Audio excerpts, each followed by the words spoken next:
Donald Trump was on a live stream with Aiden Ross and he repeated the same lie about our brother Khabib. I already addressed this deliberate lie in one of my previous videos reacting to the Donald Trump interview during an episode of the Impulsive podcast. So Khabib came up to me after the fight the other night, and you know, you guys would probably say he's the best ever, maybe, and you know, Probably certainly he probably is, and are very close, right? John Jones, a lot of people say. I'd say 1 and 2. And you know, and he said to me, "Oh, I hope you can get in because we have to stop the wars. We have to stop the killing. The killing." He was so smart; he understood it, and I think he's friends or was friends, but I think he is friends with Putin very much. Yeah. But he said we have to stop the killing, and it's true. And I think I'd have that war stopped if I was president-elect. Right after the election, if I win, I will get that war stopped. I'll get it stopped fast before I get to office. If it's not stopped before then. Talking about Russia, Ukraine. I'm talking about Russia, Ukraine. We'll get it stopped. On the so flip many side, people are being killed. Far more people are being killed.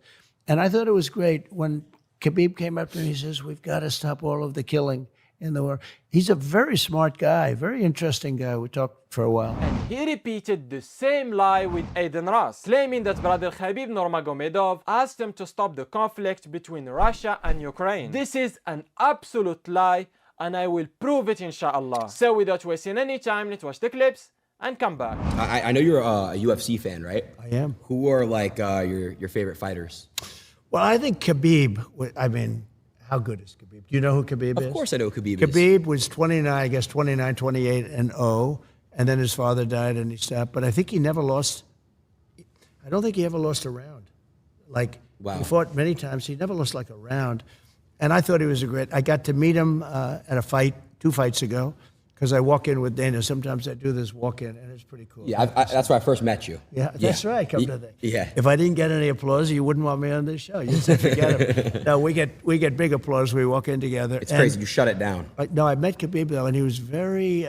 You know, he came to me and he said, "You're the man that can stop the war," because he's talking about the war with Ukraine, Russia. Of course. Because he knows they're his people. I mean, on both sides, right? This is a lie. Brother Khabib wasn't speaking about the war between Russia and Ukraine. And the whole world knows that except Donald Trump for some reason. Khabib was speaking about Palestine and Gaza. Oh believers, if an evildoer brings you any news, verify it so you do not harm people unknowingly, becoming regretful for what you have done. This is the second time to my knowledge that he repeats the same lie just to deceive the Muslims. Look, Khabib, trust me, you Muslims also should trust me and vote for me. Everything just to get the Muslim vote, even lying. Donald Trump is the one who keeps accusing everyone disagreeing with or refuting him of being fake news. Well, he is the biggest fake news ever. You are fake news. Let's listen to what brother Khabib said and see if he'll ever mention Russia or Ukraine. 50 times. Thank you, man. You know, I don't know. I got a little girl I love, and I gotta see. I think this could be it. Well, if it Trump has an entire team to fact check what he says and manage his speeches and his media appearances. But nobody told him that he's wrong about Khabib. And to prove to you that brother Khabib was speaking about Palestine and not the conflict between Russia and Ukraine, let's listen to one of the closest people to Khabib, his coach Javier Mendez, and what he said about the meeting between Khabib and Donald Trump. Habib met Donald Trump. Do you know what they spoke about? It looked like a very interesting meeting. Yeah, I saw the Habib meeting Donald Trump, and the only thing I can go on Instagram, and actually Habib told me that he met him and he asked, hey, you know, is there anything you can do with the Palestine war to stop the war? War is not good for humanity, you know. It can't get clearer than this. So we can conclude that Donald Trump is wrong and lying about brother Khabib. What I disagree completely with for asking a person like Donald Trump to help our brothers and sisters in Palestine. Why would you trust a person who made multiple policies against our brothers and sisters in Palestine and all around the world? Trump is the one who moved the US embassy in Israel to Al-Quds to recognize it as the capital of Israel. When I came into office, I promised to look at the world's challenges with open eyes and very fresh thinking. We cannot solve our problems by making the same failed assumptions and repeating the same failed strategies of the past. Old challenges demand new approaches. My announcement today marks the beginning of a new approach to conflict between Israel and the Palestinians.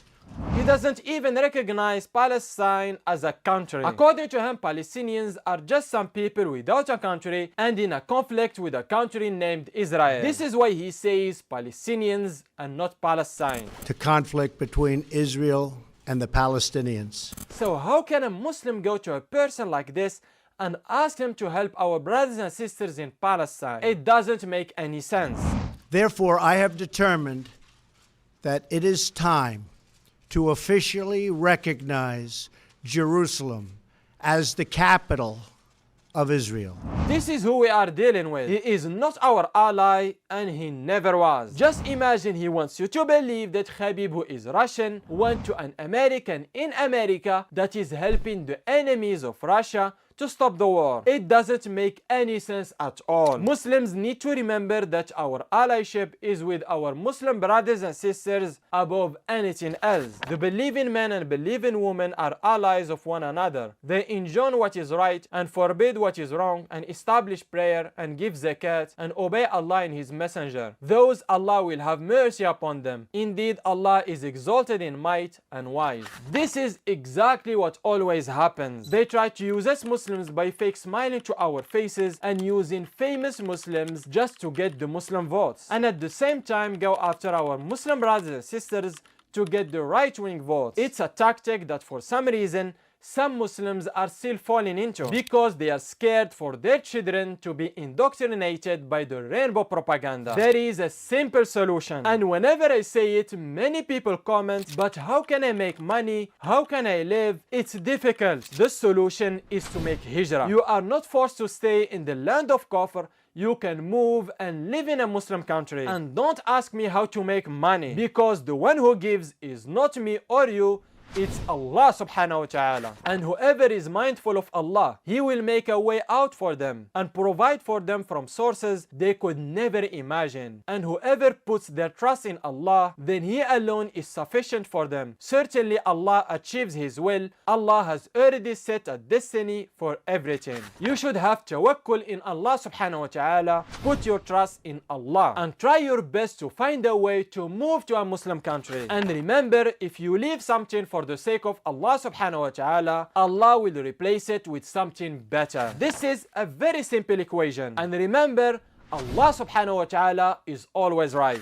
Never will the Jews or Christians be pleased with you until you follow their fate. Say, Allah's guidance is the only true guidance, and if you were to follow their desires, after all the knowledge that has come to you, there would be none to protect or help you against Allah. Allah subhanahu wa ta'ala is telling you that they will never be pleased with you. So you should accept it and be certain that they will never be pleased with you. Case closed. So no matter how much you try to integrate and assimilate to their culture, they will always look at you as a Muslim and a foreigner, even if you were a native to the land. And without even realizing it, you find yourself doing things that are against Islam slowly, until you leave Islam altogether, wal-'iyadu billah. So please think seriously about the possibility of moving back and living in a Muslim country, and protect not just yourself but also your family. O believers, protect yourselves and your families from a fire whose fuel is people and stones, overseen by formidable and severe angels who never disobey wherever Allah orders, always doing as commanded.